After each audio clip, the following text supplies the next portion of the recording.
Mark, how are you? Hey, I'm doing great, Sandra. How are you doing? I'm doing good. I'm doing good. Yeah, thank you so much for being on my show. Yeah, we met recently in August in person for the first time, which is really exciting. Yeah, It was at Enrichment in Nashville at the Financial Coaches Conference.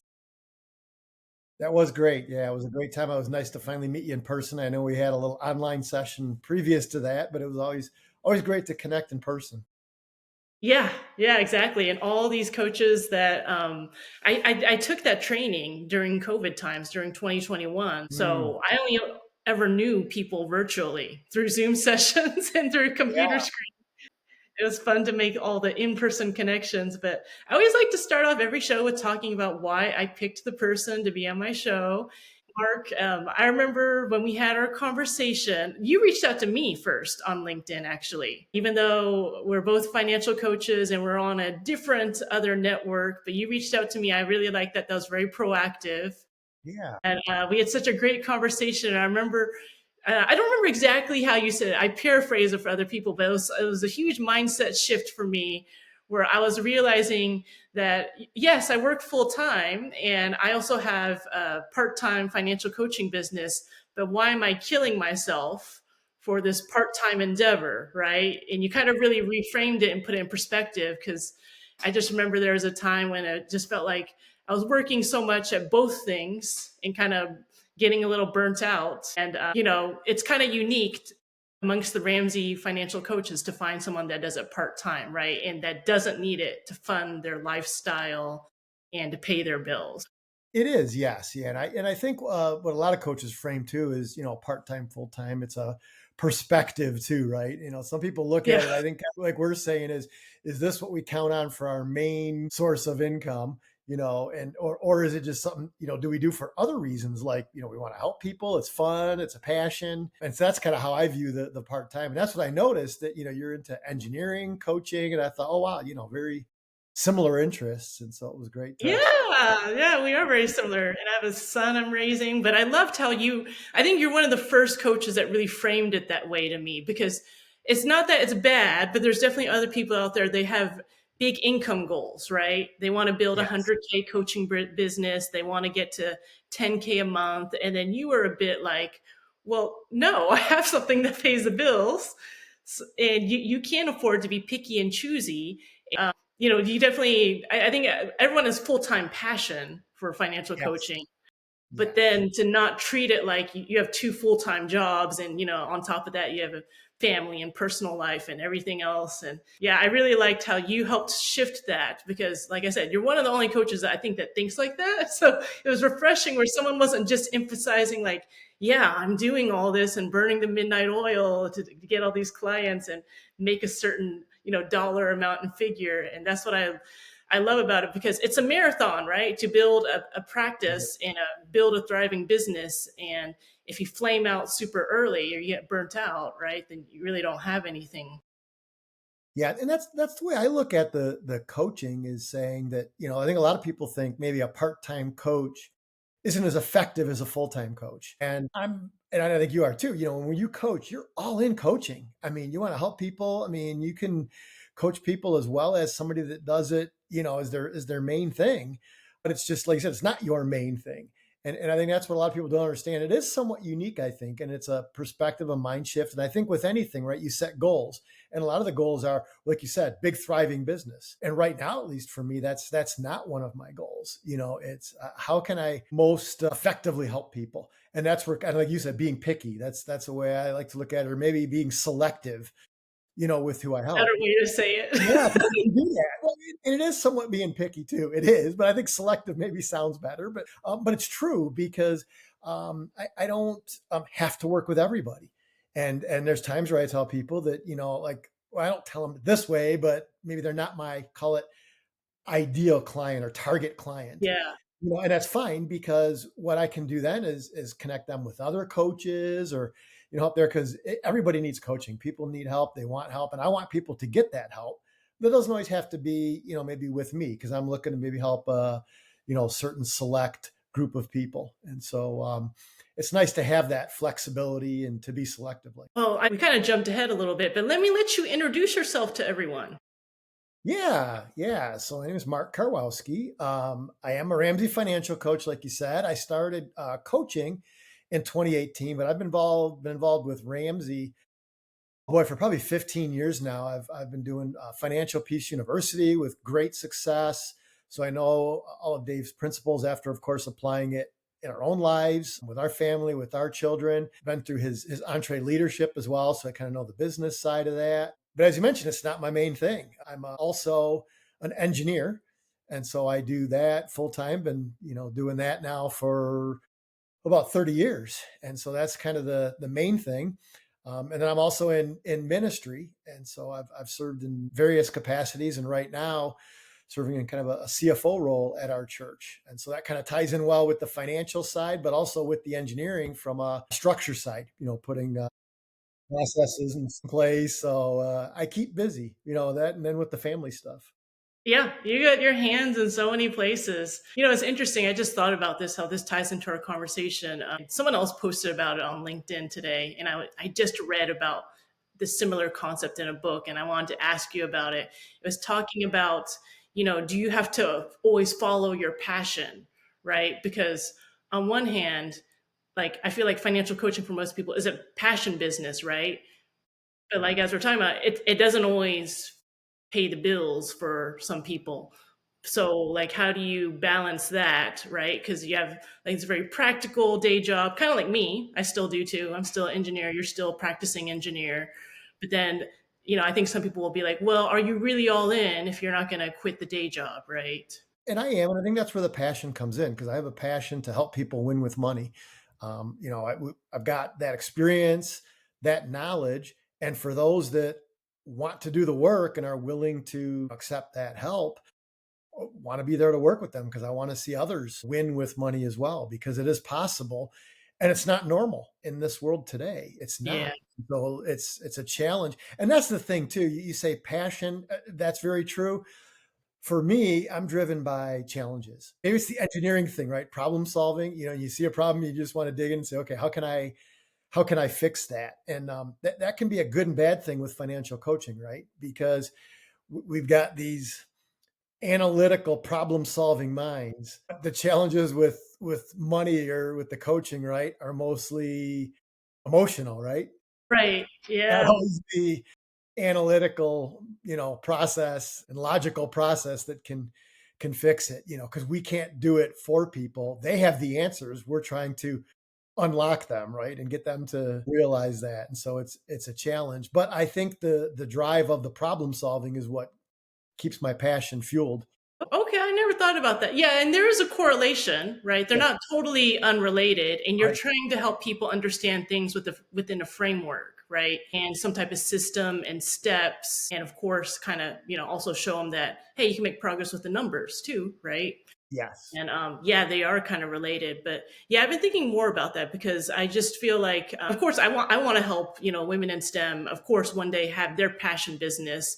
But I also, on the practical side, I tell them you have to get financially stable enough first, where you can pursue that business that maybe might take you like 5 years to build, or is not going to pay the bills for a while, and to have this career where you're utilizing some marketable skills, to be honest, because you can be passionate about, someone was telling me the other day, and I'm not discouraging them. They're saying their daughter was very passionate about coding, right? And he's asking if she should get into it. And I'm like, well, you can also like coding and not turn it into a profession or a job, Sure. right? There's Sure. nothing wrong with that. Everyone doesn't have to turn every passion or interest into their next career or That's right. commit to it. So yeah, you can have all these different facets of your personality, but like they all still all tie into each other. No, that's very true. And you kind of touched on something else hidden in what you said. And just triggered something with me that I think is so critical in the coaching and in just anything that you do. I do a lot of mentoring too of younger engineers and I bet, yeah. and the biggest thing, right, is patience. That other key P word, right, that is just so difficult. I struggle with it. Yet, I've learned over the years how to get better at that, but everything just doesn't happen overnight. And a lot of times people Yes. want what somebody else has, but they want it now without putting the work in and doing that. And there's that process is so critical, as you go through it, because you're kind of building muscles for whatever you're getting into. If it's the budgeting stuff, it's finance muscles. If it's engineering, it's the problem solving muscles, because that's how you're going to learn and Yes. grow in these areas. And I think our nature, just human nature, it's so hard to be patient with the process. I'm the same way too. And what's so funny? Because when you start over as a financial coach, you're literally starting over in a new profession, trying to be self employed in a very different industry. And then remembering, like, back when you started as an engineer, how you grew and you had to grow in confidence and gain skills and experiences. And I see the same thing too, where I get people asking me, like, how did you become, like a chief systems engineer? It's like, well, I've worked over 20 years. I wish there was a shortcut answer or like three quick tips or something. Or I think it's also this culture of people want these hacks now, right? Yes. Yeah, I Yeah. find that in the coaching a lot too. People are coming, Yes. they may come and view us as coaches as experts, which, frankly, we are. But then what they're thinking, I think, is, well, I'm going to pay you, and as the expert, you're going to get me there quicker and show me the shortcuts. Yeah, I know. I know. And I've also talked about lately, I'm shying away from that term expert. I don't like it. No, I agree with It you. means like everything. And then, like you're talking about, the coaching is a very, it's an intense process for the person that signs up for coaching, how much work they have to put in and what they have to do. And yeah, yeah, I totally agree with that. Some people want the quick answers, like, what's the three things to become a millionaire? Yeah, when I think of expert, a lot of times it's like I've been through it. And so now I've got that knowledge. But you're right. I don't like using that term because it almost implies that, well, I'm done, I'm there, and I'm not growing and learning. Yeah, Oh no, I'm constantly learning and growing. If you think you reach that point, you're in trouble. That's what I think. Because that's very, very true. yeah, we need to continue to learn and grow. And I don't know it all. And that's why, you mentioned the coaching network. I love that because there's so many connections to where I'm not afraid to reach out and go, look, if I don't know this, I'll reach out and I'll try and find someone that maybe has gone through this or has that experience, and get some guidance on this, because I don't want to make it up. I'm not so proud to where I'm like, oh, I'm not going to tell you I don't know this. I don't know it. And so, but I do have a network where I can at least try and find out. And so, not afraid to use the network. And I think that's a great benefit of the network, working with the other Oh, coaches. yeah. I love the humility because even in engineering, you never grow to the point where you know anything and everything. You can't at all. How has that evolved, like over your engineering career? Because I'm sure you've had to grow more into where you have to delegate out and you're not always doing all the work anymore. And I'm sure you've grown as a leader. I mean, definitely with over 30 years experience. Yeah. Yeah. I mean, very much so. And it's interesting. One of mentoring somebody right now, and that's what our last few sessions have been out of, been effective delegation. And that's a very interesting topic. And it's not always easy, right? Yeah. Because, a lot of times people think delegating is just, well, for something you don't want to do, just dump it on somebody else. And that clearly is not effective, delegating. But the thing is, you can't do it all yourself. And so what I've done now, and this, like you said, it doesn't happen overnight, but I'm in a position now where I get to lead a global team of engineers. And once again, they are experts. I got people in different regions around the world. They're able to go into facilities and help people in the areas of software, cybersecurity. And I have to delegate. I can't be everywhere around the globe. And so I got to trust this team. And I say experts here, and I truly do mean it in this case, because these are people that have grown in specific areas to go in and help, specifically now manufacturing facilities in these critical areas, because these systems are becoming so complex. And so we need people that are experts in certain areas like cybersecurity to go in and help with these challenging requirements and with processes and tools and systems. And so now that's kind of where my career has gone, is built and leading this team of global experts to do that. And so it's a lot of fun. It's challenging. Yeah. It's very diverse, and I love it. I mean, it's just great. My team meetings, probably love to be a fly on the wall in there. They're awesome. I mean, because it's such a great team, and just listening to all the different perspectives and how we can share and learn from each other and grow together. And it's great because we're always learning and growing. Once again, even as the experts, there's always room to learn and grow, for sure. It never does. Every once in a while, does it sting sometimes where you're like, oh, I can't believe I didn't know that, or I wish I had 4 hours to dig into this topic online, but you just, you don't have time. It is more of the times thing. A lot of times, so you got to pick and choose your battles. It's like I need to learn more in this area, and you got to prioritize. And that's kind of comes back to the delegation. That's what it is. You prioritize what makes sense for you to do, what can you do, and then what can you hand off. And a lot of times, effective delegation will help the team grow too. Then they learn because just because I can do it doesn't mean I should do it. And maybe I am better at it than some, but how are they going to get better unless they learn how to do it? And I want the whole team to get better. And so I think that comes into the effective delegating again.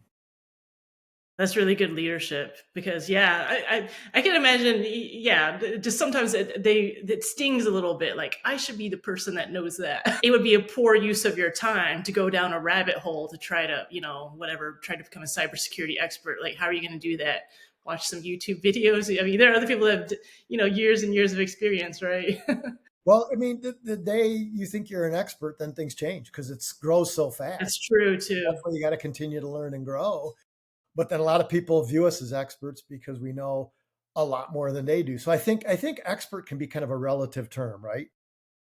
That's true. I really like that. It's a good analogy for financial coaching where you can never know everything. I mean, even the student loan landscape is changing, right? Right. Right.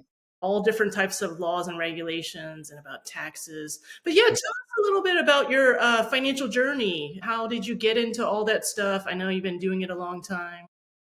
Yeah, it's actually an interesting story. You think you're doing things good and right, and you're doing okay, and then you discover there's better ways to do it. And so it's that openness to learn and grow. And so it was kind of finding Dave Ramsey on the radio and going, well, stuff kind of makes some sense, and then applying it, and then you start seeing it working, within your life, and going, wow, okay, this is great. And then you want to give to others. So you do your first Financial Peace University class. It's you got to do it scared because I went in and I'm like, okay, do I really know what I'm doing? And but everything's so well laid out and walks you through it. And the principles are the same. They've been the same for years, but the classes and how they structure them are a little different. But I go through the first class and it was just horrifying because there was literally like a marriage fight in there, and their biggest issue was money and doing all, and it was like, why am I doing this? This is crazy. What did I get into? But I'll tell you what, you fast forward, and I ran into that couple years later, and they said, this saved our marriage. We're doing this stuff now, and it's been incredible, and it's transformed our lives and saved our marriage. And I'm going, okay, this is why you do it. And so that's why I said you almost got to go in and do it scared. And I remember some people in one of the classes, the early classes, that near retirement, and they're like, "Oh, it's too late." And I'm like, "Well, no, it's not. If you'd have done things earlier, it might have looked different, but it's never too late." And then there was a bunch of younger, like just out of college students in there, and I'm like, "Hey, learn from the people that are near retirement." And they're telling them, "Do this now, do this now." And so it was great to see how they could share wisdom and do that. But once again, different challenges. Every class has brought different challenges. And I remember one where there was a single mom that actually had a stroke in the middle of the class. And she ended up being okay. And she ended up coming back and completing FPU. But it was one of our largest classes. And we did the last lesson on giving. And we were doing incentives because the community was really supporting the program. And we were giving out $50 gift cards to everyone that graduated. And every person walked back up, donated their gift card to this single mom, and said, and I'm like, man, you guys get it, because we just did the lesson on outrageous Yeah. generosity. And so these are the stories and the things where I'm like, this is why you do it. So yes, it can be challenging. People will challenge you. You never know what you're walking into, but it's okay because you're changing lives. And sometimes it's down the road and you might not even know it or you find out later. But Yeah. and that's how I really wanted to, like I said, start sharing it with others. And then I'm like, boy, with coaching, I can really even walk with people more one-on-one and even go deeper, and so I've been wanting to do it for a while. And then finally in 2018, became the coach. Wow, that is amazing. So you taught Financial Peace University before you even became. Yeah. Yeah. I was living in Michigan at the time. And like I said, doing ministry, we're doing it in a small community. It transformed that whole community. It was unbelievable. We got the program into the high school. throughout town, and local businesses were sending their employees to help make them better employees. They were just seeing the benefit, and it just made the community a better community by people just, learning how to manage their money according to the principles. That So is amazing. You know what's funny? Because I give that same piece of advice to other coaches that I meet, because somebody gave me that piece of advice years ago too. They said, just start teaching Financial Peace University, and you gain so much confidence and expertise. And honestly, some people have taken me up on it, right? But usually the number one pushback is, why would I do something for free? What is the benefit that I will get out of it? Why should I do it? So let's talk a little bit about that. And then also kind of the doing it scared, because I think that's the other big reason why people don't want to do it, or they're scared to start anything. We could use this as an analogy for like starting something that you have no idea if you're going to be good at. And that's what I think people want to use an excuse. They're like, well, I don't understand bankruptcy law, or I don't understand everything about student loans. And until I learn all this, then I can't teach a Financial Peace University class. yeah, and fear is what holds us back. It really is. And that's one of the biggest things that we have to overcome. And I think the fear for most people is fear of making a mistake. Like you said, I don't know about this, so I'm going to do it wrong. Mm. And I remember one couple in one of our early classes, they came in, and boy, I'll tell you what, you get people with all different walks of life. They hit rock bottom. They lost everything, their kids, their home, and they were living out of the car that they eventually lost. It was repossessed. And here's what they said. They didn't have fear anymore. They said, we have to do something because we're afraid our lives are going just downward spiral. They said, but we've tried things, we keep failing. Nobody's ever taught us what to do. And they went through FPU, and at the time it was structured different. So you bought the materials and you could come back many times because you had the materials and you can go to a live class. Post COVID, and so they're like, so we can come back. We're like, yes. And they were in the next class and the next class. And they're like, we're going to keep doing this till we get it, because their fear was gone. They're like, we've lost everything. We're not afraid of anything anymore. We can only go up. And they did. They succeeded. They got their family back, their lives back. They got a house. It's amazing, but it took time and perseverance and patience, and it was just awesome. And so you need to overcome that, because we're so afraid we're going to fail. And like I said, I think this couple, they just, failed so many times. They're just like, we're done. We're willing to try anything. And they started seeing it working. And then they're like, it motivated them. Wow, that is amazing. They had nothing to lose. Yeah. Yeah. And you And talk that's about what the I tell cost. people too. I mean, the people that join these classes, despite all, like we're talking about, they're all different scenarios, situations. They are the nicest, most forgiving people ever. I remember one of my first classes when I messed up the Zoom link, and I was horrified because you have all these people messaging you live during the class, confused about how to get in, right? And like Zoom has all the brought little bug something. fixers. Yeah.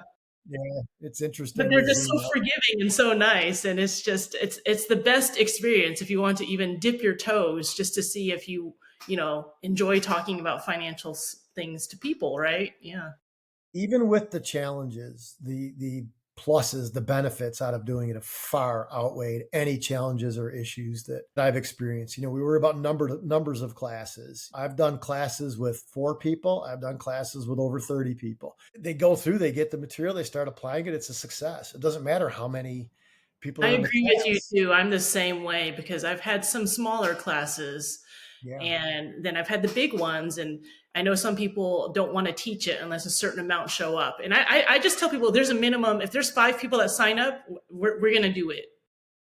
We're going to do it. Even if someone signs up, like I've had people sign up the day of, and that was like the fifth person. And I'm like, we're going to do it. It's okay.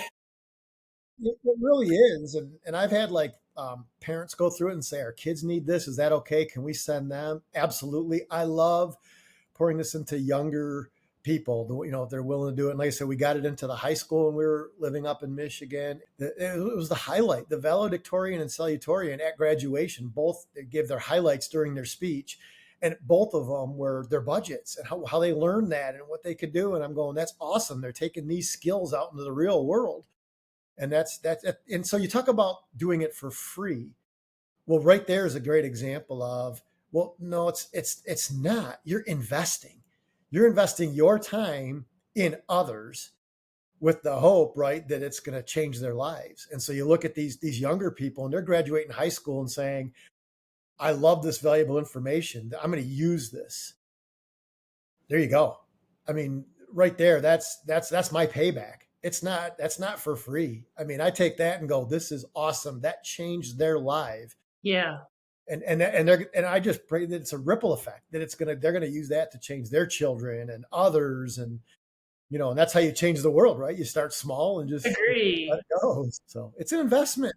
It's an No, it's investment. what we're talking about. It's just kind of like, are you serving others, or is this all about like, how does this help me? And sometimes people, they need that one to one, like, what will I benefit from doing this? And I tell people, like, you know what? In the beginning, you're probably going to get zero clients, because I'm gonna be honest, like, same like you. My first financial peace classes were kind of rough. Probably the first five, So not shocking when you're trying to just get through the class and teach the content and deal with all the different types of questions from people that you get, all the different scenarios. And of course, there's things I look back on where I'm like, oh, I could have answered that much better, or I didn't know that, or, Sure. I almost got into an argument with this person, debate that was really unnecessary in Sure. front of the class, things like that. Yeah, yeah. It can be challenging, and like you said, it's what are you going to get out of it? And you talk about clients.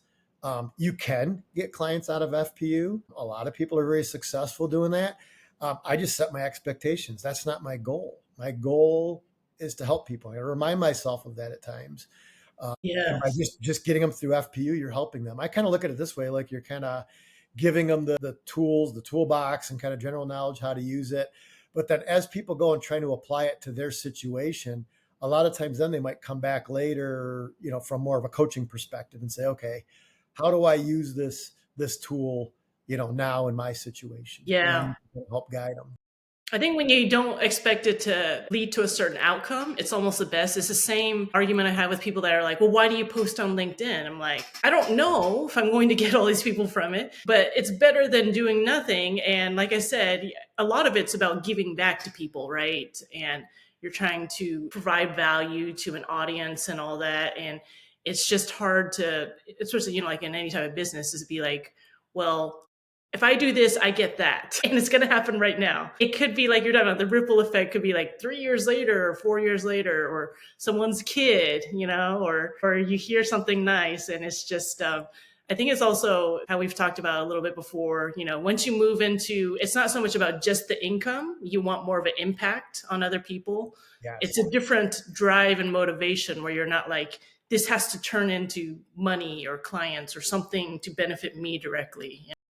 Well, that's where it's hard because once again, that engineering mind comes in and you say, I'm going to do something. If I don't see it working, I'm going to do something else, right? Because you want it to Yes. work. And so when you don't get feedback on something, the assumption is it's not working. You talk about LinkedIn posts. There could be somebody that you've impacted their life in a huge way because your posts are awesome. They're engaging. And somebody might not be engaging, but are reading them every time you post, but you're not getting that feedback because you don't know, but you could be changing their life. And so you just got to trust and know that that's happening and that you're putting it out there with the hope of that. And you're not going to maybe get that feedback all the time. That's hard. That's hard for me. Yeah, yeah, yeah. You're so right about that, because it's probably about wanting the ROI. You want a result. You're like, oh, if I'm working this system and process, why am I not seeing more results or certain tangible results? Sometimes you see it, sometimes you don't, sometimes they're delayed. And it's hard. Yeah, That patience coming in again where you got to kind of practice I that. know. Me too. Me too. And it's just like, I have to remember, it's not about the short term game. It's this long term game. And if you're in it for the long haul, every conversation, every whatever LinkedIn post, every interaction matters, right? Well, and then once again, to parallel that, that's the way investing works, right? That's what we teach people Yes. is we're not investing experts. We tell them to work with one, but the one thing we do tell them, don't panic, invest over time, diversify. And like you said, it's over time. It's the long haul. And it is the same thing because like you said, when you're coaching, you're investing. And so you might not see it initially. In fact, sometimes investments take a dip initially, right? Which means it goes Yeah. backwards. Ooh, that's really hard. We want to see things move forward, and doesn't always work that way, but hopefully over time that it does. So, yeah. You're so right about that. It does teach patience because I remember in the beginning, when you're socking away whatever, like $25, you don't have very much, right, out of your budget, and you're thinking, "What's the point? I could spend this. This is making like $2 or something a year, right?" Yeah. But over time, it does really pay off and compound and grow. It just takes a while. Yeah. It does, little bits over time, and then when people start seeing that, then they say, "Okay, this works," and it helps. I've still got a long way to go to grow in patience, but I've come a long way, so it takes time. Who do you like serving the most and like, your ideal coaching client? Right now, it's churches, and I'll tell you why.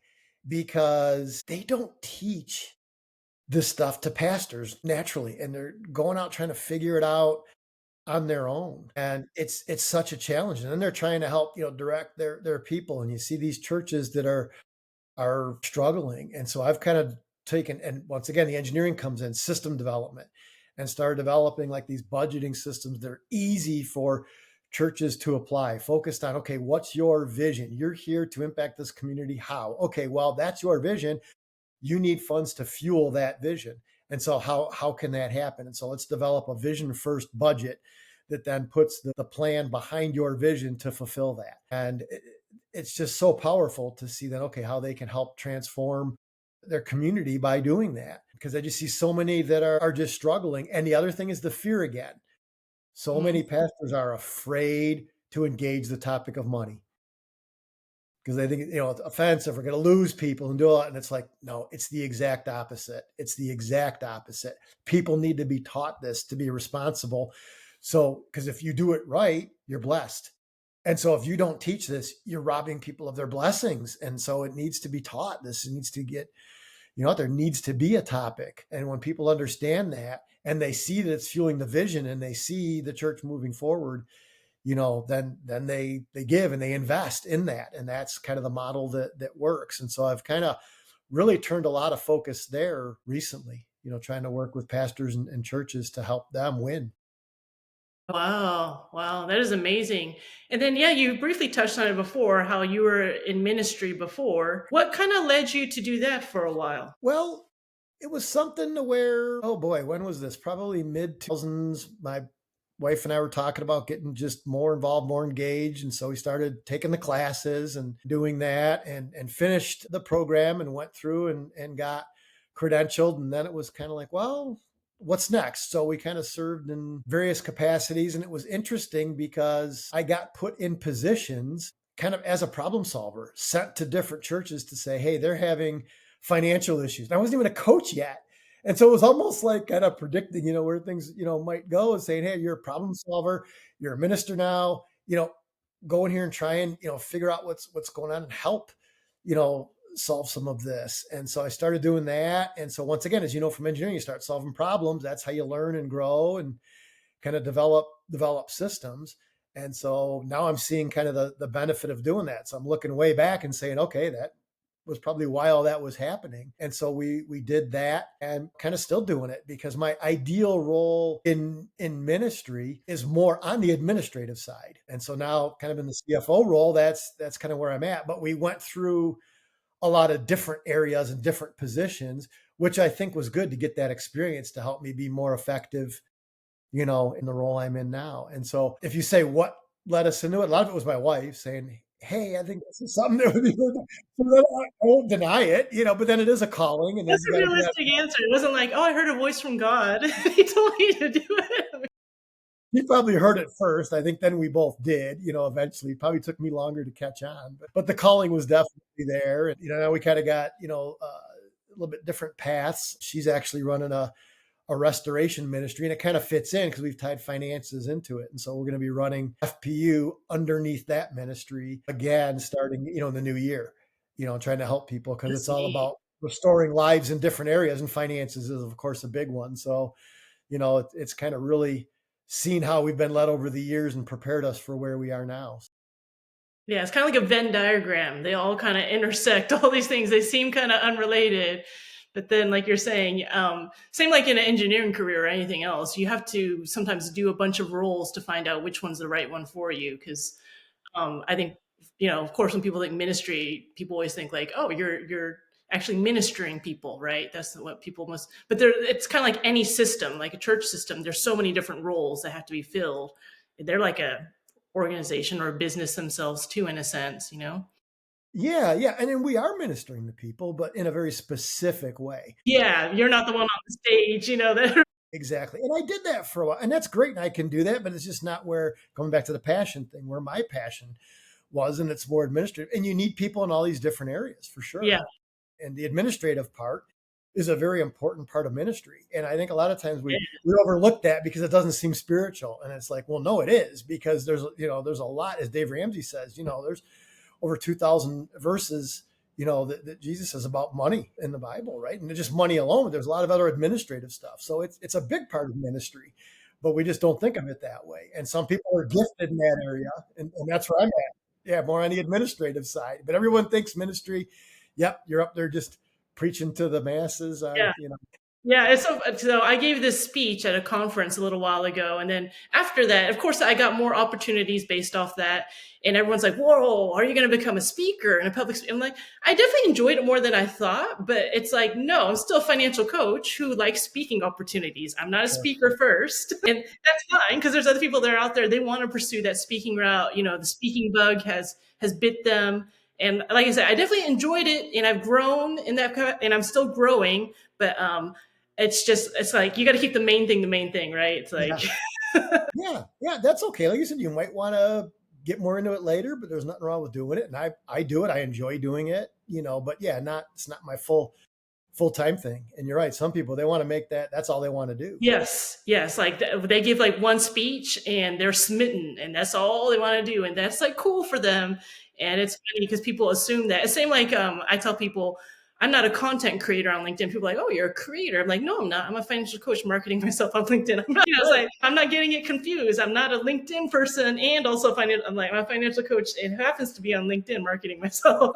Sure. Sure. But you still have to have some skills in that area. And that's what Yeah, I do. you definitely grow your skills in the other area, but I would definitely not call myself like a branding or LinkedIn marketing person or a Exactly. professional speaker, right? Or anything by those means. There are definitely other skills, side adjacent skills, to grow in, but it's like, oh, it's all kind of in the support of the financial coaching effort. So, yeah. Yeah, I kind of like the variety. It's nice. And as you can see, I do so many different things. But I know I started my career in racing, actually. And racing is life. That's it. If you want to do racing, it's your life. And, a lot of the people I mentor or speak to now through engineering things, that's what they want to do. I'm like, hey, try it.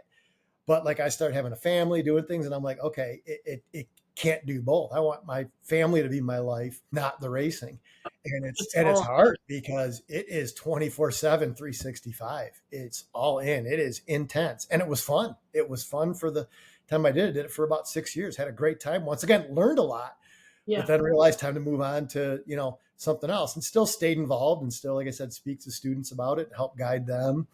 But kind of had to make the choice to get out of it full time because constantly traveling and yeah, For a season, it was nice, right? it And was. I tell people for seasons of life, you can do certain things, but then at different points, you're like, oh no, I can't do that. I can't be at work for 50, 60 hours or be obsessed with this and thinking about it all the time.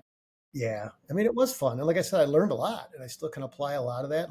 Made a lot of great connections. And so don't regret it one bit, but then it was a season. I think you worded it well, and then tend to move on. And you got to recognize those seasons, and sometimes maybe you stay in one a little bit too long because change is hard too, right? Yeah, yeah. And I tell some people that too, because they're like, they'll say, well, I have kids. And of course, I have a kid, but mine's much older and much more independent. But some people they're like, oh, I have three young kids. It's like, well, maybe it's not the season for you to start a business on the side while you're in school, or there's times that people can do these things, but it's not always the right time for them. Yeah. Yeah, that's for sure. That's good advice. Very good advice. Yeah. Well, as we're wrapping up this conversation, is there any last things you want to say? Do you want to share with people where you can be found, possibly, if you have anything to offer?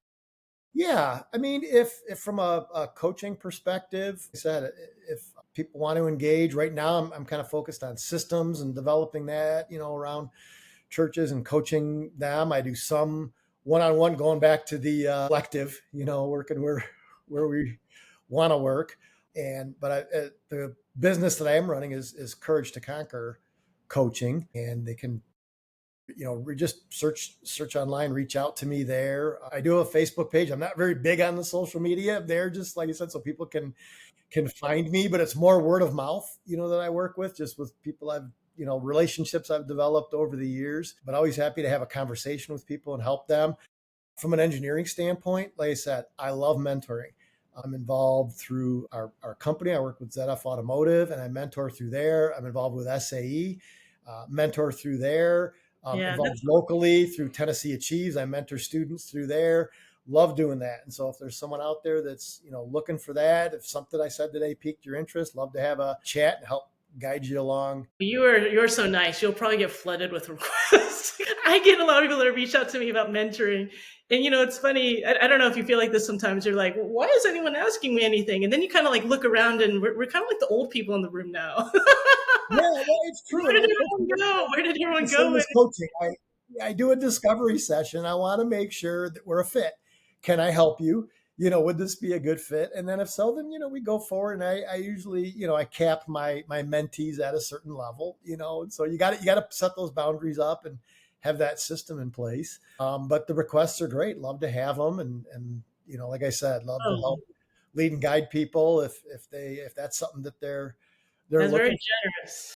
Yeah. Yeah, because that's another thing. Same kind of like Financial Peace University. Some people will say, "Well, why mentor anyone when you have no idea if that's?" It's kind of that same energy where it's like, "How do you know it's paying off, or what are you getting out of it?" And like we're talking about, sometimes maybe nothing, or you don't know until maybe a decade later, right?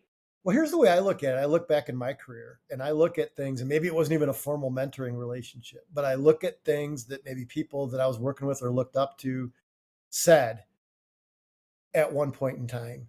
And it impacted me in a huge way. And you're right. Today, they probably don't even know that, and it could have changed my whole path. And so, there might be something that I say to somebody along the way throughout the mentoring that down the road might really impact them.